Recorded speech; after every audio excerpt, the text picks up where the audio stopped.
had no idea.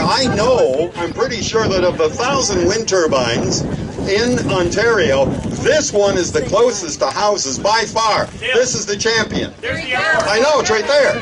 But literally, they whiz right by the wind turbine. Here he comes. There he is again.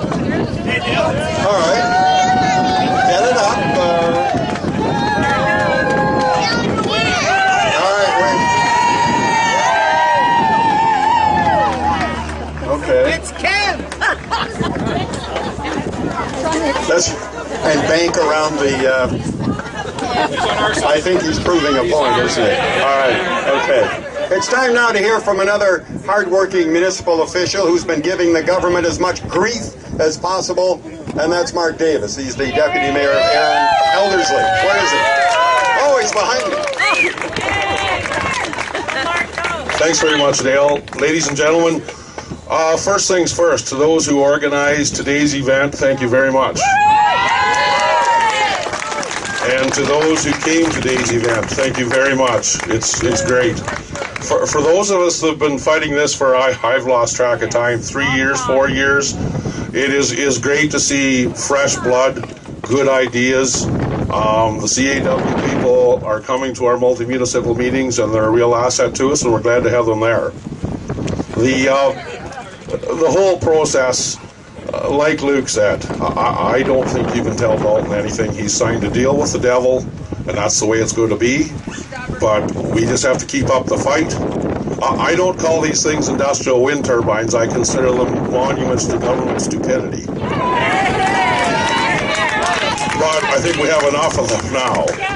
And personally, for me here today, I do think this is likely the most insane project in the province. But I am here for the people out there too. We can see them. And I think we can agree that 3 or 4 homes in the country should deserve the same level of protection as a cluster of homes in here. Equal treatment is one of our democratic principles everywhere in the province. Some of us that are here today were in Toronto, when was that? Tuesday of last week at the FIT conference protest. Another great event.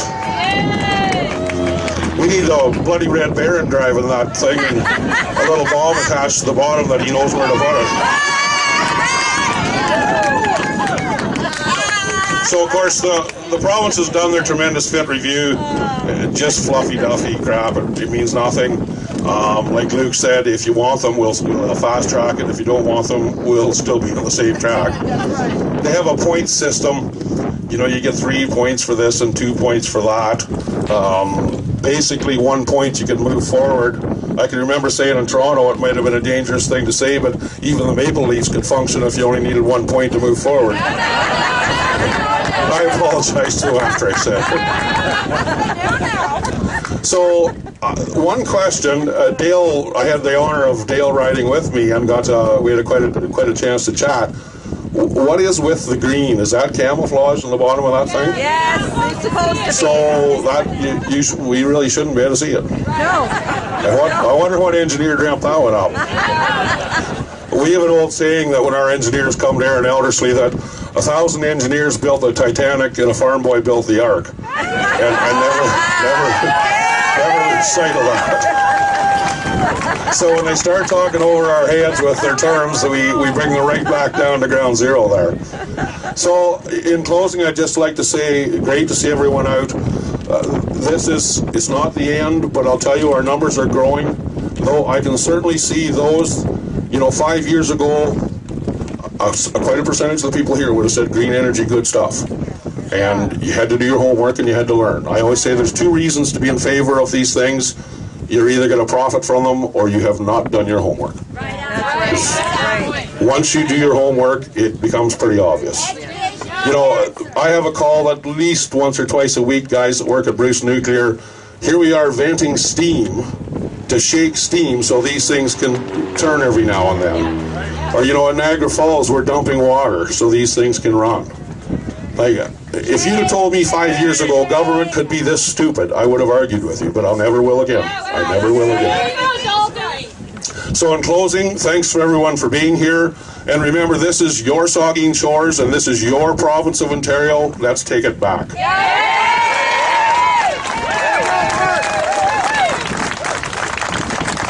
Thank you, Mark. The next speaker this afternoon is Pat Gillison. He's the Vice President of the Bruce County Farmers Association. Pat, where are you? Sorry. Thanks, Dale. Bruce County Federation of Agriculture. I am very proud to be here today. I'm proud to have all these people in front of me. I'm proud to be a part of the farming community. But what I'm not proud of is the way the farming community and the rural community around here is being treated. And it's not right. Right on. Our farm is inside the boundary of a wind development area. We did not get asked to be inside that boundary, and if we were, we know what we would tell them, don't we? Right.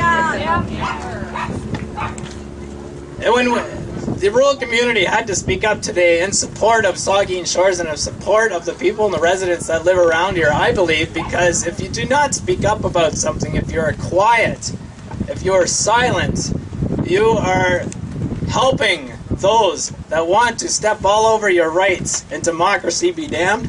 I don't think so.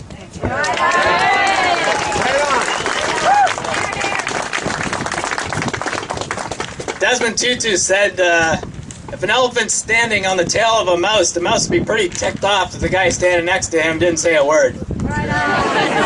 So I'm here to tell you that I am standing up and I am saying something, and I'm saying this is wrong. This thing will always stand here as a monument to injustice, to a lack of democracy, to people that do not listen to what other people are saying. This will always to me mean that this group right here, the CAW, are nothing but bullies.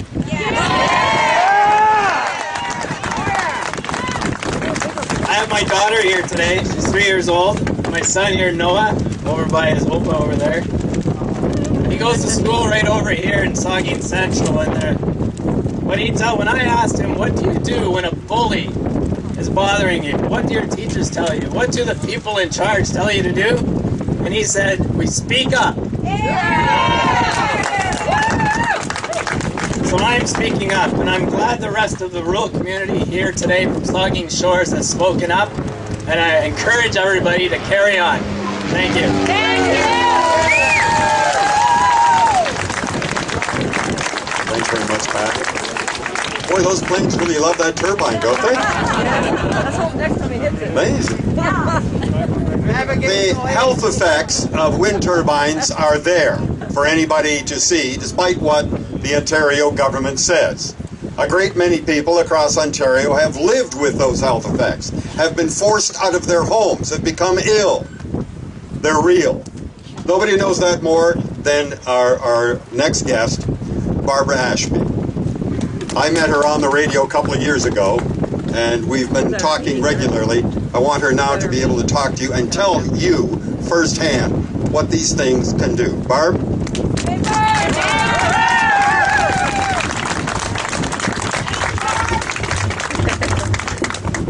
I always write down what I'm saying, otherwise I go off on tangents. Thank you everyone for coming here. As these crowds get larger, I know the education is growing and we can see that happening, which is great. There are 136 documented victims that have responded to a community-based health survey that was initiated in 2009 by tireless volunteers Carmen Crowe and Laura Gillis. The survey was meant to capture the river of information that our government was ignoring by giving a voluntary reporting channel for victims. It's important to note that many people have come forward who have not participated in that survey, and due to the need for privacy, valid fears of jeopardizing their situations, gag clauses, and the need to protect family and property, we don't really know how many people have been affected, but the toll is large, and we continue to be contacted by more people. This energy policy has touched everyone in one way or another, and the majority of it, as we all know, is not good.